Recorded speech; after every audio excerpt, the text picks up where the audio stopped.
పాపములో ఎక్కడో పట్టబడి ఉన్నాం మనం. ఇప్పుడు అర్జెంటుగా చేయాల్సింది ఏంటో తెలుసా? ఇశ్రాయేలు గెలవాలి అంటే, ఇశ్రాయేలుకు దేవుడు ఇచ్చిన వాగ్దానం నెరవేరాలి అంటే ఇశ్రాయేల్లో ఉన్న పాపం పరిహరించబడాలి. అలాగే నీలో నాలో జరుగుతున్న పాపాలు కూడా తీసివేయబడాలి, కడిగివేయబడాలి.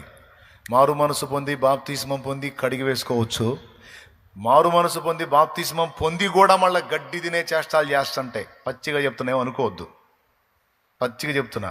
మారు మనసు పొంది బాప్తిస్మం పొంది బలలో చేస్తా కూడా గడ్డి తినే చేష్టాల్లో కంటిన్యూ అవుతుంటే దేవుడు చెప్తున్న మాట ఏంటంటే, ముందు ఆ గడ్డి తింట మానేయి. ఆ పాపాన్ని విసర్జించు. నీ గుడారములో నుండి ఆ పాపమును తొలగించు. నీ దేహం అనే గుడారంలోంచి ఆ పాపమును తొలగించు. నీ కుటుంబం అనే గుడారంలోంచి ఆ పాపమును తొలగించి నీతిమంతుని గుడారము వలె నీ గుడారాన్ని పరిశుద్ధపరచుకో. అప్పుడు నీకు జయమిస్తాను నేను. అప్పుడు నీ ఎదుట ఎవడు నిలవకుండా అందరి మీద నువ్వు నిలిచేటట్టు, నువ్వు గెలిచేటట్టు నేను నిన్ను స్థాపిస్తా. వాస్తవంగా నిన్ను అలా చేయాలన్నది నా ఆశ, నిన్ను ఆ స్థితిలో చూడాలన్నది నా ఆశ. దేశం యొక్క ఉన్నత స్థలముల మీదకి నేను ఎక్కించాలన్నది నా ఆకాంక్ష. తలగా నిన్ను నియమించాలన్నది నా కోరిక. ఎందుకంటే నువ్వు నా బిడ్డవి, నిన్ను నా రక్తం ఇచ్చి కొనుక్కున్నాను. తలగా ఉంచాలని ఆశించాను, తోకలాగా తయారయ్యావు. కారణం ఏంటో తెలుసా? పాపం. నేను అసహించుకునే పాపం. దాన్ని బట్టి నేను నిన్ను బ్లెస్ చేయలేను. నువ్వు అర్జెంటుగా ముందు దాన్ని తొలగించుకోవాలి. ఎంతమందికి స్పష్టంగా అర్థమైంది? ఎవరెవరు ఎక్కడెక్కడ గడ్డి తింటున్నారో మీకు తెలుసు, నా బతుకు నాకు తెలుసు, మీ బతుకులు మీకు తెలుసు. మీరైనా నేనైనా నేనేం పాస్టర్ అనే స్పెషల్ ఏం లేదు, మీరేం విశ్వాసులు అనే స్పెషల్ ఏం లేదు. మీరైనా నేనైనా గడ్డి తినే చేష్టాలు మానుకుంటే తలకాయలాగా తయారవుతాం, లేకపోతే తోక బతుకులు బతకాల్సి వచ్చింది. దేవుడు తన వాగ్దానాలు తప్పిపోయేవాడు కాదు, వాగ్దానాలు నెరవేరుస్తాడు ఆయన. కానీ ఎందుకు నెరవేరట్లేదు? పాపం. దేవుడు చెప్పాడు, నా మాటలు మీ అందు నిలిచిన ఎడల నేను మీ అందును, మీరు నా యందును నా మాటలు మీ అందును నిలిచిన ఎడల మీకు ఏది ఇష్టం అడగండి, చేయకపోతే అప్పుడు అనండి. మరి ఇంత మాట అన్న దేవుడు ఎందుకు నెరవేర్చట్లేదంటే ఆయన దుఃఖపెడుతున్నటువంటివి మన ద్వారా జరుగుతున్నాయి. వాటిని దిద్దుకొని చూడు. చెప్పు దేవుని ముందు, సరి చేసుకున్న ప్రభువా, మారు మనసు పొందా, ఇక దాని జోలికి పోను, ఆ దరిద్రపు దాని జోలికి పోను, ఆ పనికి మాలిన దాని జోలికి పోను, ఆ పాపిష్టి దాని జోలికి పోను. నాకు కృపనివ్వు. నా గుడారము నుండి అపవిత్రతను తొలగించుకున్నా, నా గుడారము నుండి, నా ఇంట్లో నుండి తొలగించుకున్నా, నా దేహముల నుండి కూడా తొలగించుకున్నా, నేను పరిశుద్ధపరుచుకున్న నీ రక్తములో నన్ను కనికరించి నా ఎడల నీ కార్యాలు మొదలుపెట్టు అని దేవుని ముందు కూర్చో. నువ్వు నా దేవుని బలమైన బాహువుతో నీ కార్యాలు జరిగించకపోతే అప్పుడు అడుగు, అప్పుడు నెరవేరుస్తాడు. అప్పుడు నెరవేరుద్ది. ఎవ్వడు నీ ఎదుట నిలవలేకుండా నేను నిన్ను నడిపిస్తాను. కానీ ఎట్లా సాధ్యమండి? రహస్య పాపాలు జరుగుతూనే ఉన్నాయి కొంతమంది జీవితాల్లో, బహిరంగ పాపాలు జరుగుతూనే ఉన్నాయి కొంతమంది జీవితాల్లో, దేవుడు అభ్యంతరపడే పాపాల్లో కంటిన్యూ అవుతానే ఉన్నారు కొంతమంది. అందుకే వాగ్దానాలు స్వతంత్రించుకోలేకపోతున్నారు. పాపాన్ని విసర్జించండి. మళ్ళీ చెబుతున్నాను, విసర్జించి చూడండి. నీతిమంతుల గుడారం వలె పరిశుద్ధపరచుకోండి. నీ ఇంటిని ప్రక్షాళన చేయి, నీ ఒంటిని ప్రక్షాళన చేయి, నీ నోటిని ప్రక్షాళన చేయి, నీ కంటిని ప్రక్షాళన చేయి. అపవిత్రమైన వాటిని చుట్టమానేయి. కొంతమందికి అశ్లీల చిత్రాలు చూసే దురలవాటు ఉంది. రాత్రుల వేళల్లో పర్సనల్గా ఉన్నప్పుడు సెల్ ఫోన్లు ఓపెన్ చేసుకొని అశ్లీలమైన అపవిత్రమైన వాటిని చూసే అలవాటు ఉంది. దేవుడు అభ్యంతర పడతాడు. అపవిత్రమైన వాటిని చుట్టమానేయి, అసహ్యమైన వాటిని చుట్టమానేయి. నీ గుడారంలో నుంచి ఆ శాపాన్ని తొలగించు, ఆ పాపాన్ని తొలగించు. నేను నిన్ను ఆశీర్వదించాలనుకుంటున్నాను. శాపగ్రస్తులాగా ఉండొద్దు, శాపగ్రస్తులు చేసే క్రియలు చేయొద్దు. అపవిత్రమైన వాటిని నీ యొద్ద నుండి తొలగించుకో. అది తొలగించబడ్డ తర్వాత మళ్ళా నెక్స్ట్ రౌండ్లో ఇశ్రాయేలుకు జయం వచ్చినట్టు యెహోషువ గ్రంథంలో రాయబడి ఉంది. నీకు ఆశ్చర్యం, అరే నాకంటే చిన్న వాళ్ళు లైన్లో ఉంటున్నారు, నేను ఎందుకు ఇలాగ అయిపోతున్నానంటే ఒకవేళ పాపమై ఉండొచ్చు.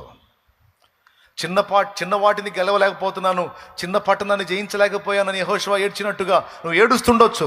కారణం ఏమై ఉంటుందో తెలుసా? ఎందుకు నీకు దేవుడు హెల్ప్ చేయలా? ఎందుకు ఓటమికి అప్పచెప్పాడు? ఎందుకు అవమానానికి అప్పచెప్పాడు? పాపం. ఇది ఎవ్వరికి ఇందులో కేటాయింపు లేదు, మినహాయింపు లేదు. రాజ్యాన్నేలే రాజైనా, దేశాన్నేలే ప్రధాన అయినా, రాష్ట్రాన్నేలే ముఖ్యమంత్రి అయినా, ఎవరైనా ఇందులో వేరియేషన్ లేదు. అందరూ ఆయన ముందు సమానమే.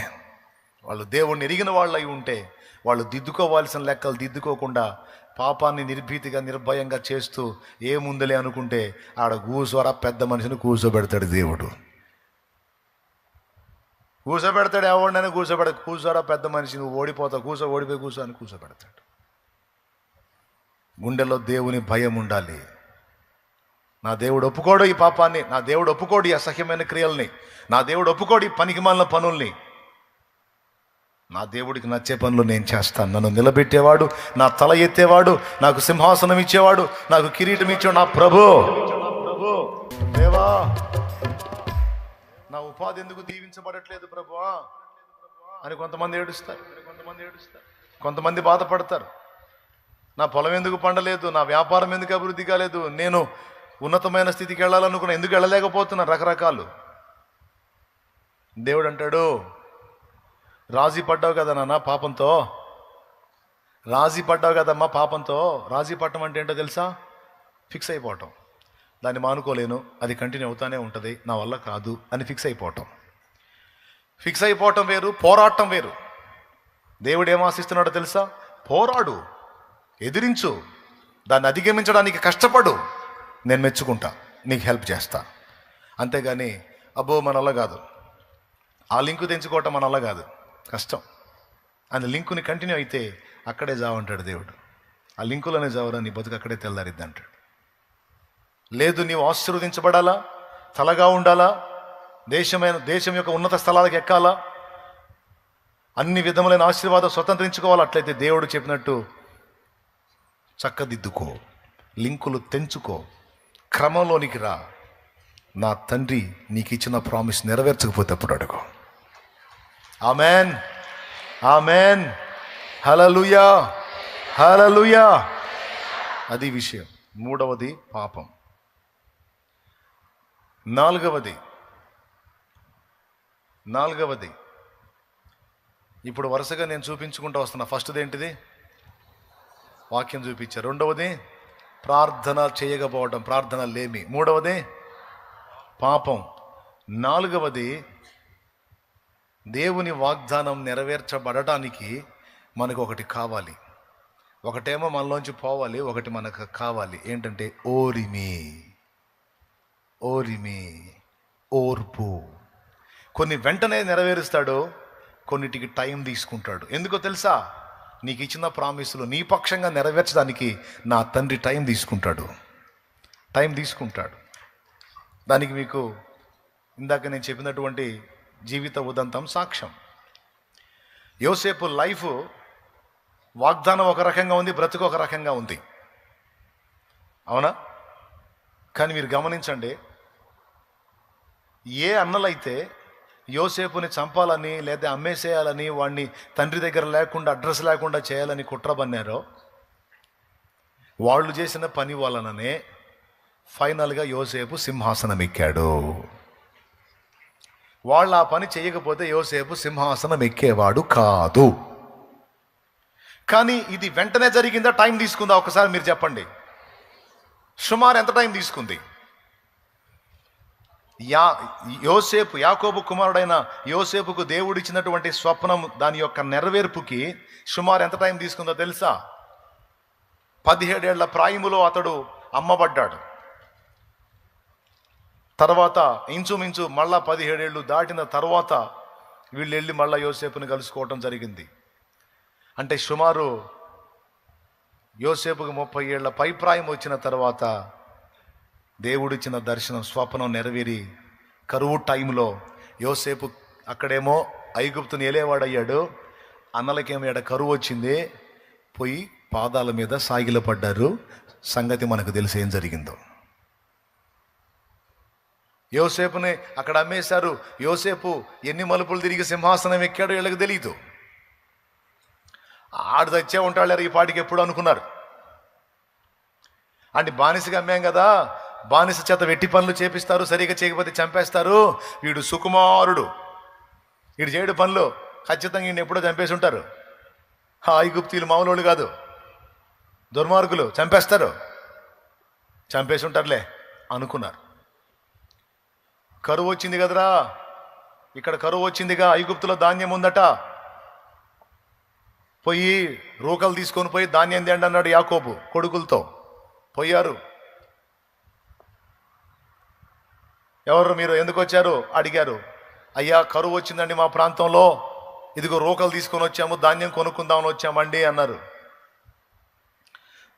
ధాన్యం కొనడానికి వచ్చారా, వేగు చూడటానికి వచ్చారా? మీ ముఖాలు చూస్తుంటే ధాన్యం కొనేవాళ్ళలాగా లేరు, మీరేదో గూఢచారులాగా ఉన్నారు.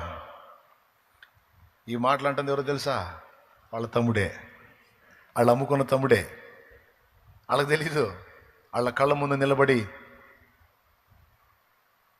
వాళ్ళు అమ్మినప్పుడు 17 ఏళ్ళోడు, ఇప్పుడు 30 ఏళ్ల ప్రాయం దాటినటువంటి వాడు. ఇంకేం గుర్తుపడతారు? మీసాల గడ్డలు రానప్పుడు అమ్మారు, మొత్తం వచ్చిన ఐగుప్తు గెటప్లో ఉన్నాడు, అసలు గుర్తుపట్టట్లా.